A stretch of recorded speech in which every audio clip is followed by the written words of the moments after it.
Em estúdio está, como sempre, às quintas-feiras, Duarte Caldas, analista da IG Markets. Duarte, muito bom dia. Olá, bom dia. Começamos por estas várias reações ao corte da Moody's, ao rating da dívida portuguesa. Parece-te que foi, e importa sempre saber a tua opinião, parece-te que foi um corte justificado?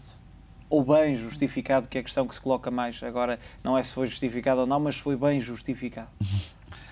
Enfim, as razões que foram apresentadas, antes de dizer qual é que é a minha opinião, as razões apresentadas pela Moody's foram essencialmente duas. Portanto, a primeira foi que, no entender da Moody's, Portugal vai necessitar de um segundo pacote de ajuda e que esse eventual segundo pacote de ajuda vai, no fundo, também envolvimento do setor privado. Enfim, necessitará com certeza também que os investidores que estão no fundo na dívida portuguesa façam o rollover das suas posições. Portanto, essa seria, no fundo, a primeira razão. A segunda é que a Moody's, ou do ponto de vista da Moody's, Portugal vai ter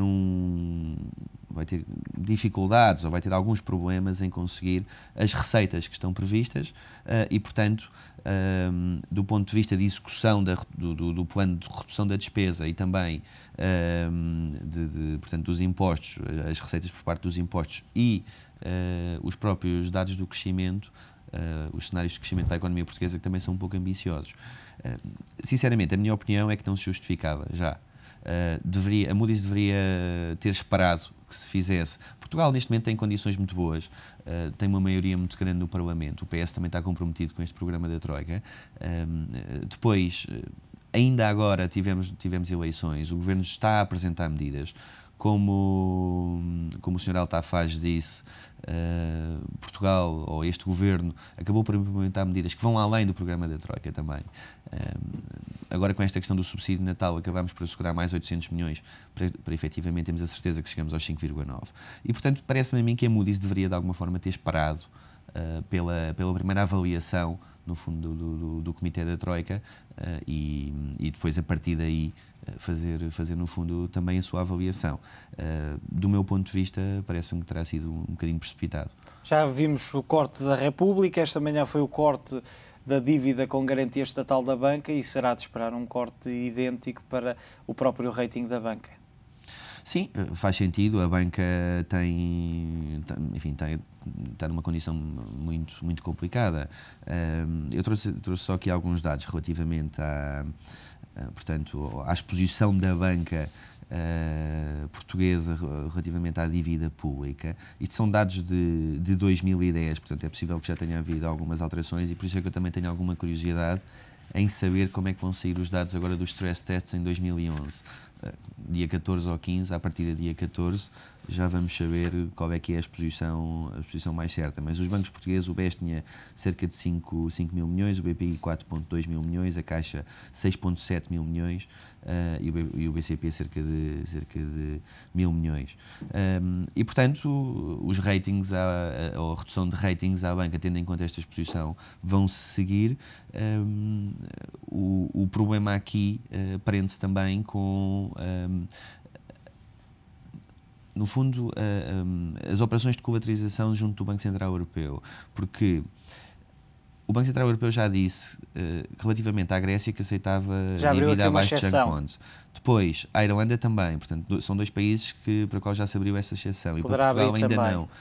E, portanto, resta saber em que condições é que o fará. Poderá abrir também uma exceção em que também aceita como colateral a dívida portuguesa com um rating de lixo, portanto, de junk bonds, mas resta saber em que condições. Portanto, não basta simplesmente o Banco Central Europeu dizer sim senhor, aceitamos, resta saber em que condições, porque se o Banco Central Europeu proceder a um haircut, isso vai fazer com que seja necessária liquidez adicional ou ativos adicionais para fazer face aos empréstimos que os bancos têm neste momento. De certa forma justifica também aquela reação em bloco por parte dos banqueiros. Sim, claro que sim. Claro que sim.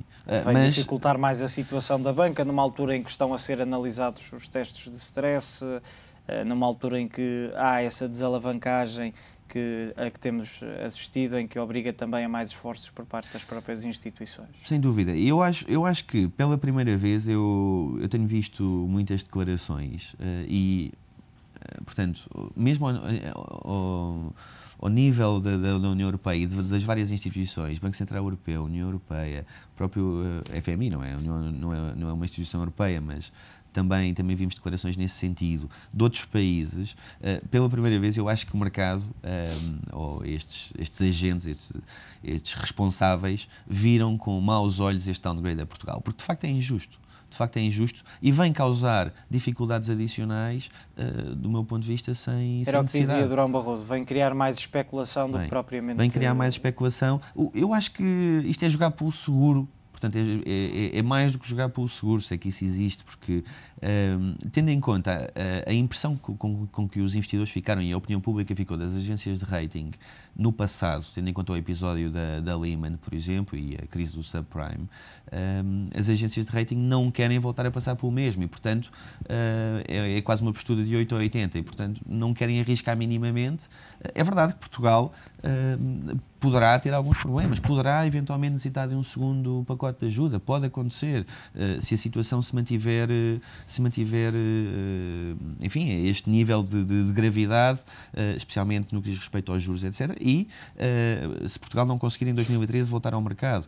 Portanto, pode acontecer que Portugal necessite de um segundo pacote de ajuda, mas não era para já. Ainda é muito cedo. É muito cedo, seria muito cedo. Eu acho que em setembro, talvez final de agosto, setembro, seria uma altura mais, no fundo, consensual para se proceder a uma nova revisão do rating. Esta questão do Procurador-Geral da República ter chamado a CMVM para eventualmente interpor um processo contra as agências de rating, parece que em termos práticos terá algum efeito vindo de um país com pouca expressão como é Portugal? Em termos de opinião pública, sim. Em termos práticos, não. Em termos externos, não. terá algum... Não, porque as agências de rating, vamos ver, os clientes pagam às agências de rating, os bancos pagam, os países pagam, etc. Toda a gente que quer um rating tem que pagar e, portanto, são no fundo clientes. É a mesma coisa que, no fundo, estar um serviço a ser prestado e eu estou a dizer que não gosto desse serviço. Portanto, não se pode, no fundo, querer ter um serviço e depois por trás ir dizer, por um processo, porque afinal o serviço, não estamos a concordar com esse serviço e já não o queremos. Agora, as regras do mercado e as regras do sistema são estas. Existem estas agências de rating, pode-se concordar com isto ou não, pode-se discordar de como o sistema está feito. Acredito que é para aí que vamos caminhar, porque de facto deu-se aqui uma preponderância às agências de rating, se calhar que não se devia ter dado. Mas aí concordo com o que disse o Carlos Tavares. De facto, a regulação é que fez com que, e a forma como as regras foram feitas, é que fez com que as agências de rating passassem a desempenhar aqui um papel que se calhar seria, enfim, maior ou no fundo, mais do que aquilo que na realidade deveriam ser. E a verdade é que não há grandes alternativas, não há como fugir a estas agências, até porque há três principais e depois uma quarta, a canadiana DBRS. Sim, a própria agência ainda assim chinesa está a ter algumas limitações por parte do BCE, tivemos essa informação de que estão a decorrer algumas negociações na forma como são feitas essas avaliações e que estão a ser colocadas mais entraves do que foram, por exemplo, colocadas às três principais agências norte-americanas.